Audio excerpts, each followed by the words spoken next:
50B class. Got any favorites in this one, Chase?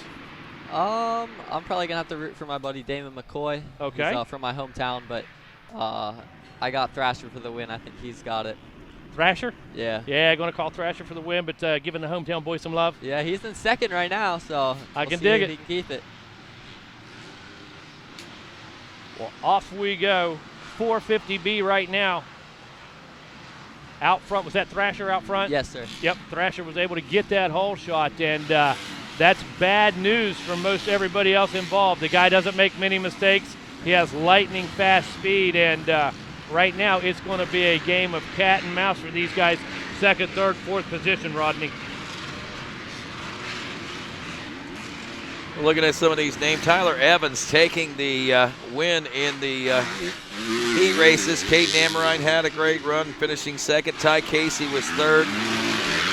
Slade Smith in fourth. Kyle McNichol was your number 5 ride. But Nate Thrasher actually qualifying in 8th place position in this one.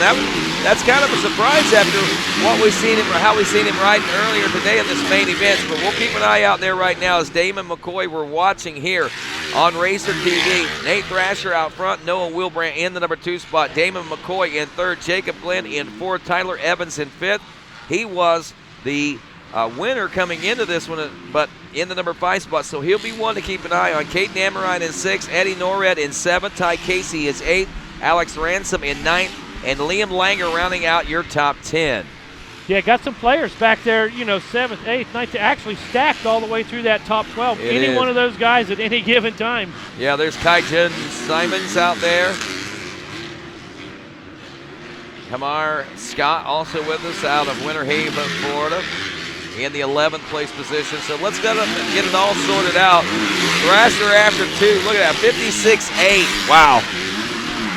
Noah Wilbrandt, a 58.4, still impressive ride for him. Caden Hammer right now up to the number, moving up even further in the number 3 spot as he sees that gap, about 3.6 seconds. Jacob Glenn in 4th aboard the 131. Tyler Evans still rounding out the top 5.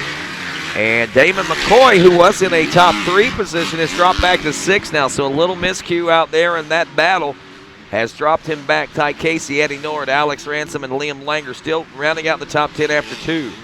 Yeah, it looked like McCoy got shoved a bit wide there. 2 or 3 guys were just able to get right under him. Once he got out in that deep stop, I think he lost his drive there, just that quick. Well, there's 4 riders battling for that 3rd place position. Yeah. I mean, you're looking at, right. I think from 3rd place back to 7th place right now, you're looking at just over 2 seconds, I think it is. Look at that, yeah. That's pretty stiff. Thrasher is through Wilbrandt, Amorine, Glenn Jacob in 4th, Tyler Evans still in 5th. What's going to happen with Damon McCoy this time? 102, so he doesn't make any gains out there, but look at the lap time by Caden Amorine of 56.2. That's the fastest lap of this moto. 56.8 by Nate Thrasher. He's 1.3 seconds behind Wilbrandt, but that puts him about 10 seconds behind Nate Thrasher. Yeah. It would have been interesting to see those guys go head-to-head. Oh, that'd be great. And one thing I was going to mention, the guy to keep your eye on now, we all know Nate's out front, but Amorine, yes, you're familiar with that guy. You've seen him for years, That guy, tough, he can get it done. He's probably faster at the end of the race than he is the beginning. One of the things about him is he just brings it, so going to be interesting to see how he plays into the factor of this one. Yes, it will. And I grew up racing with Caden, and he's very strong at the end. So he should do really, really well this race. Well, watching right now, Amorine 9.6 seconds back of Thrasher now that he's made his way into the number 2 spot around Noah Wilbrandt, who is now in that 3rd place position. Glenn and Evans still holding steady in 5th, but here comes Slade Smith, the 737. Didn't see that one happening, 57.1. He's about, probably almost a full second faster than the guys ahead of him, so Smith is closing up some gap. This should be pretty interesting. Impressive. Not much of a change. Kaijun Sam is still back in the number 12 spot, but we do see another 11th place ride of Blake Hazen, and Blake Hazen's another fast rider that we know is a solid top 10, top 5 competitor out here. So it'll be interesting to watch what happens for him over the course of the next couple laps here in this 450B class. He's staying right at that 1 minute flat, Chase. He's got a couple guys not quite as fast as his pace, and he's got a couple guys a little faster. So he really needs to work through those guys as quick as possible, right? Exactly, yes. And if he can get around them, I think he can drop his time as well. So right now, critical for him to make the move. Exactly, yes. McNichol up to 7th place now. Alex Ransom in 8th. Damon McCoy drops to 9th. And Liam Langer steadily in 10th. Blake Hazen still 3 seconds behind Langer out of that top 10 position. He just can't seem to bridge the gap on him. He's running nearly identical times now.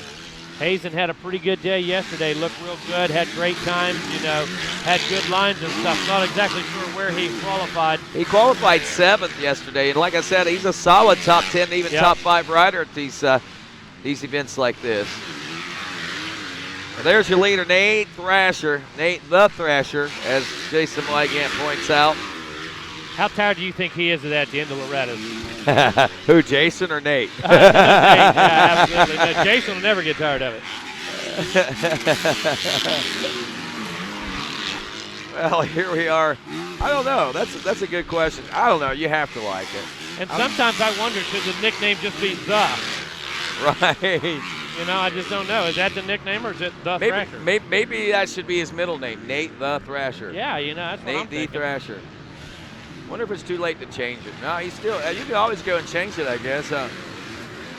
It's amazing how many people are probably saying, are they still talking about this? Well, look, he's thrashing out there. He's thrashing.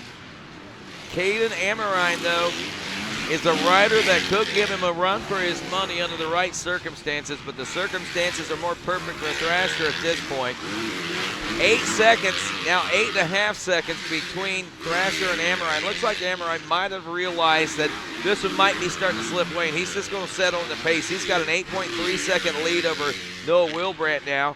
Tyler Evans, wow, Evans is up to 4th, and Jacob Flynn drops to 5th. So those two switch positions. Slade Smith still steady in 6th. He's actually gained, and that might be a place we want to watch. Smith at 7:37, less than a second behind and turning a little more than a second faster lap. So he's on the attack here in the closing moments. Yeah, he's been picking his way through pretty steady. As you can see, several guys losing a position right there as they work their way around. And when you take a look, 57.5, 57.2. Wow. These guys almost similar lap times, but the problem is you've got 8 seconds to overcome. It's just, that's going to be a near impossible task here on lap number 8. And as fast as he's riding, the fastest guy on the track may not necessarily be up front. Exactly. You're absolutely right. And I've seen it several times where the fastest lap of the moto turned by somebody back in 8th, 9th, 10th place even.